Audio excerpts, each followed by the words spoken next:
سلام بینندگان ارجمند. مقامات انتظامی تاجیکستان تصدیق کردند که بر ضد رستم جانی خبرنگار مقیم پراگ پرونده جنایی باز کردند و او مورد جستجو قرار دارد. عبدالحکیم شفیق مفتش پرونده از شعبه امور داخلی ناحیه سینا روز 24 مارس بر رادیو آزادی گفت که در واقع رستم جانی در جستجو قرار دارد. روز پیشتر از این انار سرکار و همسری رستم جانی که خبرنگار است با نشر بیانیه گفت که مادر او را به شعبه امور داخلی ناحیه سینا دعوت کرده. به او گفتند که بر رستم جانی برساند که پرونده جنایی دارد و اگر برگردد و عذرخواهی کند او را میبخشند.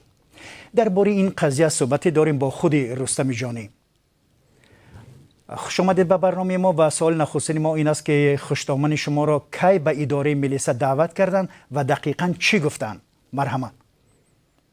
درود بر شما و تماشابینانتون. دیروز از شعبه کارهای داخلی ناحیه سینا تلفنی تماس گرفتن به خانه خشتامن من و اون کسی را دعوت کردن برای صحبت و در صحبت و ایشان گفتن که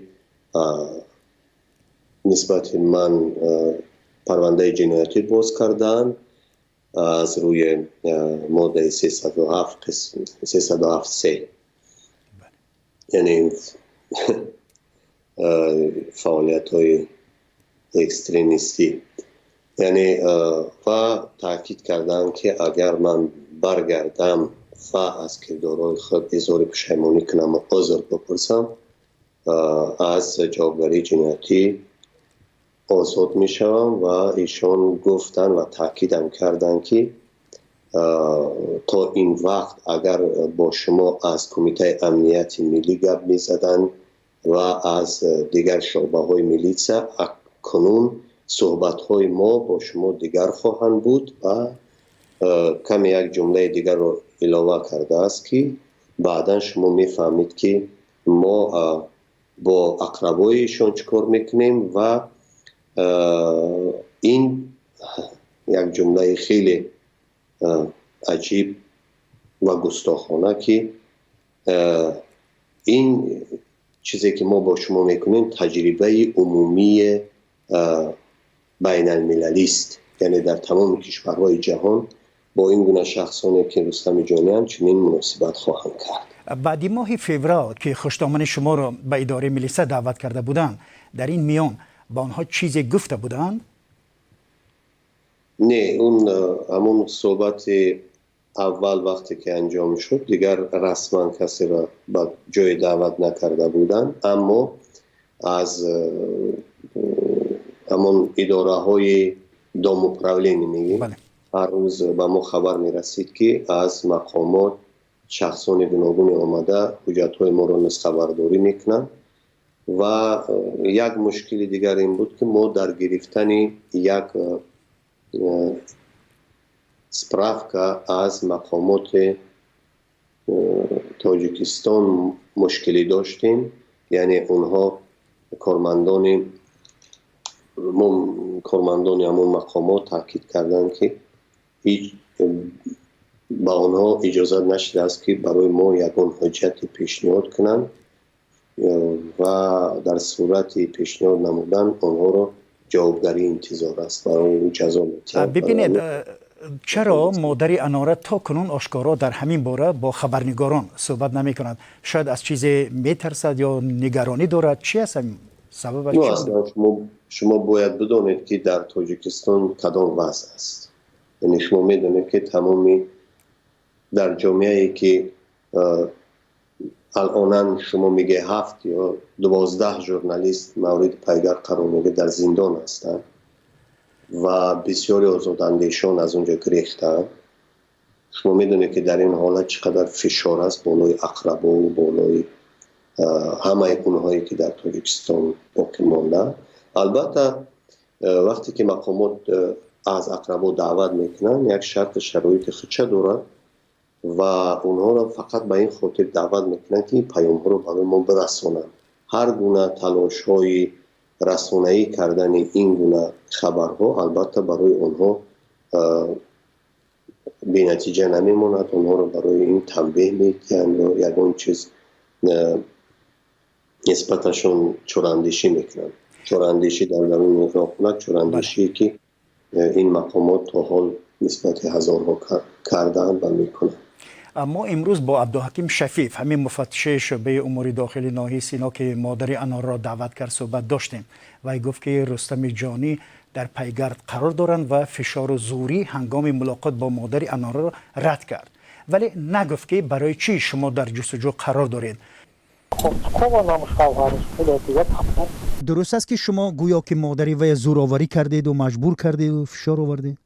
ما یک بودم سین سالم باید رو رسیدگی ما یک مشکی از اون گپو دروغ ها ما سری قرار رو نمیتونم برای نقل میدونه رو باید چون بچه بچه ها.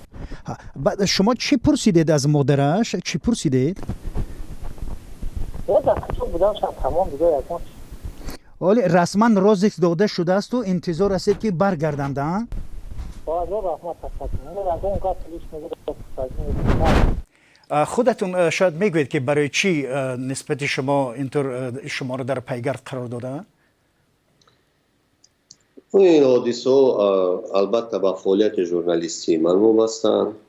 من از آخر بگیم که سال 2021 از وقتی به وقوع پیوستن حادثه در ولایت کوهستان بدخشان و اطراف پامیری ها من تیز در صحفات شبکه‌های اجتماعی خود اندیشه های خود ما درباره واقعه هایی که در اونجا با حکومت پیوندند گفتم، نوشتم و بعضی خبرهایی که خوب به من میرسیدن آنها را به مردم میرساندم میگفتم، چون که در اونجا خیلی یک شرایط سنگین بود.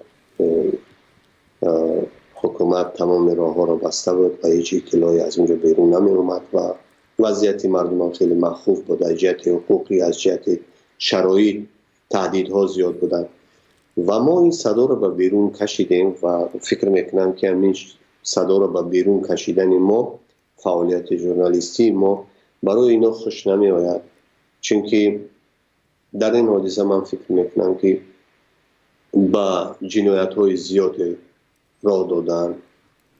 این از نقطه آخرش سر کرده تا نقطه بالای در حکومت تاجیکستان و در این نوشته های ما فقط طلب همین بود که بر طبق قانونگذاری جمهوری تاجیکستان اعمال این مقامداران و دولتداران در وقت گذراندن عملیات های مخصوص علیه مردم بررسی شود و خلاصه خودشون بتیان. البته به این حکومت هر کی عیب آنها را گفت و از آنها طلب قانون کرد از آنها خوششون نمی آید. در اینجا نوشتن که ما گویا در این عیبنامه چنین صدا داده است که گویا که فعالیت های گروه های اکستریمیستی را ما ترغیب کردیم یا رسانه‌ای کردیم. اصلا یک گزافگویی بیش نیست. من هیچ گروهی اکستریمیستی را نمیدونم و نمیشناسم و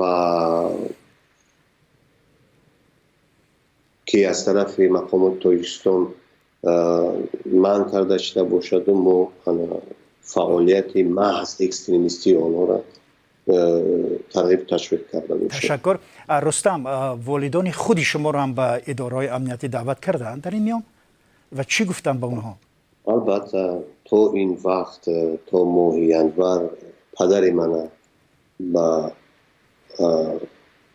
از طرف او باب چنین نام در میان مردم مشهور است گرفته میارند. ما پدر بیمار من چندین ساعت ها در نگه میدارند در یک حجره و تحقیر و تعقیب میکنند، هر گونه گپ‌های پست بلند میزنند. یعنی این یک حادثه است که دائما با ما با حکومت پیوند دارد. یعنی دوامی چند سالی که خب 2 سالی که ما 2 سال آخری که خیلی فعالیت ما چشم رستر شده. ما خیلی فعالیت بگیم که فعالیت ما من روشن‌تر شد. البته این گونه تهدیدها هر روز هر دقیقه به ما و به خویشاوندان و به همان میرسند و در میان این تهدیدها حتی تهدیدها از مقامات های خود ولایت کوهستان بدخشان کویر هستند. ببینید شما را گاه به آن متهم میکنند که هنگام تنقید مقامات لحن درشتی به کار میبرید، آنها را خونخوار و این و آن مینامید. پاسخ شما چی است به این گفته ها؟ من در بیشتر نوشته هم هیچگاه اینا را خونخوار نگفتم. در مجموع اگر حکومت در نظر داشته باشید، اما بگیم که به نشان اگر کسی را مطمئن بودم که در جنایت یک انسان بیگناه دست دارد و یا مطمئنا من میتوانم که خونخوار بگم، چون که وی کشت است آدم. من شهادت ها دارم که با چشم سر دیدن که چه یکی از کارمندان مقامات میلیسا آدم ها را از پیشانیش پراند است. وقتی که آدم انسان ها را از کوچه میگیرد در بدخشان و از پیشانیشون میپراند، خوب از لحاظ چی با همون سبک و اسلوب من فکر میکنم که چون جنایتش روشن است او را خونخوار گفتن میسازد، چون که راه دیگری اثبات کردن خونریزی او در داخل تاجیکستان وجود ندارد. یعنی هیچ باوری هم به سود تاجیکستان نمانده است که او کسی را اگر شما مراجعت کنید البته جنایت های او آشکار می شوند و جنایتکار اعلام میکند و اون خونخوار میگوید. اما این چیزا در نوشته های من خیلی کم است. تشکر. بله، تعبیرهای تاریخی استفاده بودم، اما در مورد چیزهای موادهای ژورنالیستی، جای ژورنالیست در موادهای ژورنالیستی هیچگاه من به هیچ چیز راه نمیدم. تشکر.